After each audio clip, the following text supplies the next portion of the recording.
Hi there, friend. Today we're going to be transforming my front porch into a spring oasis, and we're going to do it all on a budget. This is a look at the area we'll be working on. And this is the flowers that I bought to decorate with. I have this ivy back there in that basket. These are zinnias. And then over here I have lobelia. I'm not even going to try to pronounce this stuff. I'm just going to show it to you. But these are showing up purple for some reason, but they're a real deep blue actually. I like to decorate with blues, yellows, greens, and reds. Okay, I have several of these plants, some marigolds, some petunias. Of course, I have my ferns. And then, of course, I have this that needs cleaned up. The plants that are in the pots are left over from last spring and summer. The individual flowers were $1.25 each, and the ferns were 2 for $20.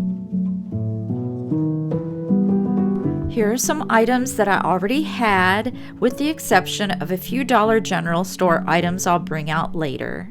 I'll show you those as I put them out.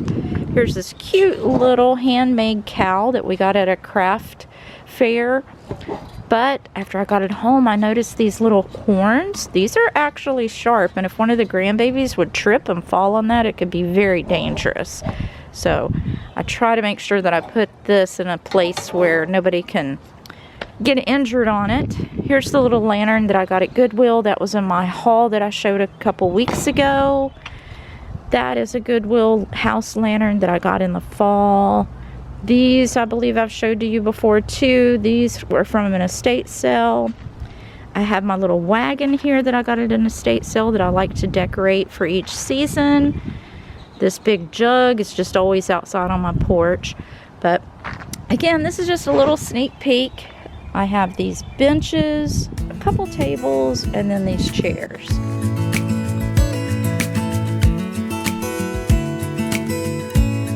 Well, the very first step in this transformation is going to be to blow off this porch. It's covered in pollen buds and leaves. So let me grab my leaf blower and get started.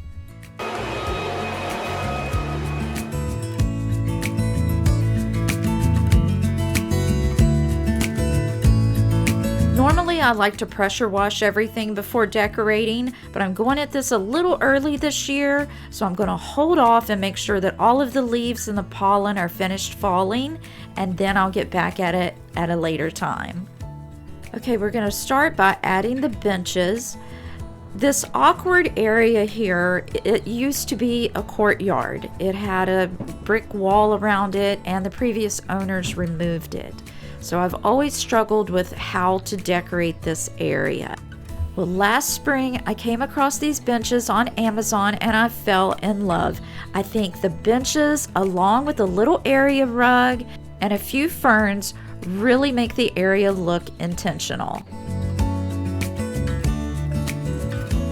I loved these benches so much that I bought 2 more for my backyard fire pit area. I think these would look great around a pool, in a gazebo, just anywhere that you put these are gonna work great. They even sell a table to go along with it if you're looking for a picnic table type setting. If you're interested in grabbing a couple for yourself, I'll be sure to link them down below. Okay, so now that we had the foundation established in the courtyard area, let's go ahead and focus on what I consider to be the actual porch area. This rug is one that I purchased at Walmart last year, and I actually bought it for the walkway that leads to our above ground pool. But I think it's going to work much better out here with the larger blue and white rug. Now that the chairs are in place and I added a little table, let's go ahead and start adding our decorations. To start with, this is a little sign that I purchased at Dollar General this year, along with this sweet little yellow and white striped pot. And to tie it all together, I had to add a bunny somewhere, so I grabbed this cute little white bunny, which is actually a toy. But that's okay, because when you have little grandbabies, if you can decorate with a toy here and there, that's going to be a win-win for everybody. Now I'm just going to reuse my $5 Walmart throw pillow, and this area will be complete. The table is long since gone, but these two chairs are actually part of our very first patio set that we purchased on sale for $99 over 20 years ago. They may not be the prettiest, but they still do their job. Okay, now let's head over and add a few decorating touches to the benches. I'm going to add this little house lantern here by the first bench. And then on the second bench, I'm going to add another Walmart pillow, the little cow, and the vine. I thought this turned out really cute.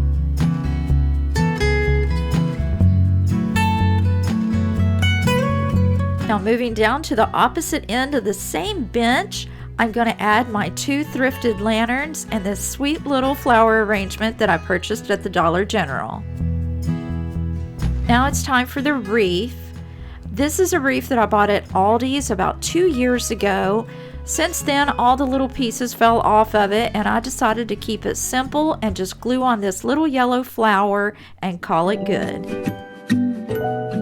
Speaking of flowers, let's head on over and start planting some in the little wagon. My friend Robin at Robin Lane Low, and some of you may know of her, she always says that you need a thriller, a filler, and a spiller. And so I'm following her advice, and I have these red ones as my thriller. The yellow zinnias will be the filler, and then the little deep blue flowers will be the spiller.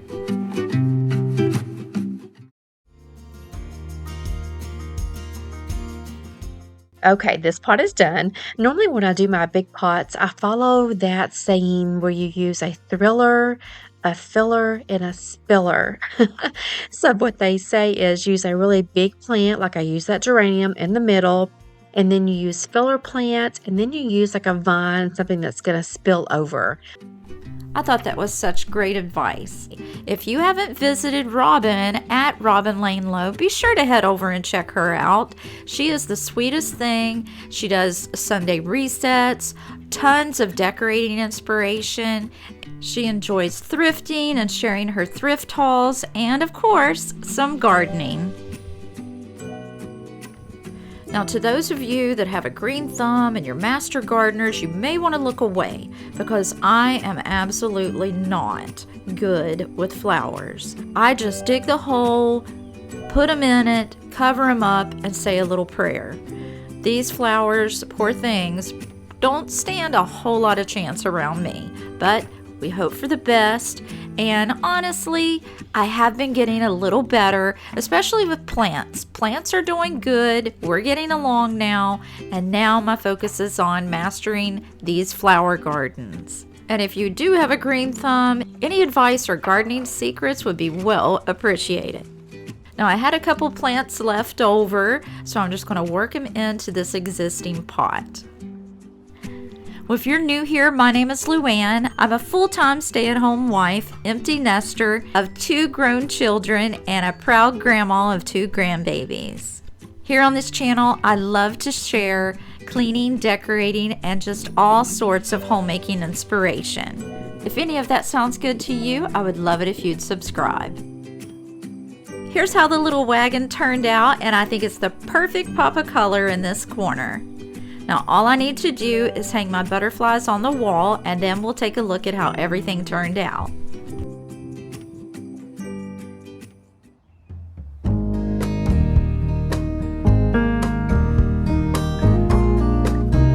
Well, I'm really happy with the way things turned out, and I think this little front porch oasis is now ready for spring.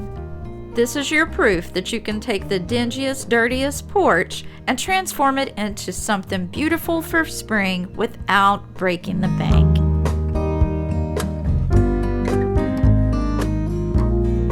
Okay, friend, now it's your turn. I can't wait to hear from you. Where are you on your spring decorating? Do you have a favorite area of your home that you'd love to decorate when the seasons change? Whatever it is, be sure to share your inspiration with the rest of us down below. And if you need a little more motivation because maybe some things on the inside are starting to fall behind, be sure to check out this video where I share with you my complete home reset using 10 simple daily tasks to help you clean, organize, and get back on track fast. I'll see you there.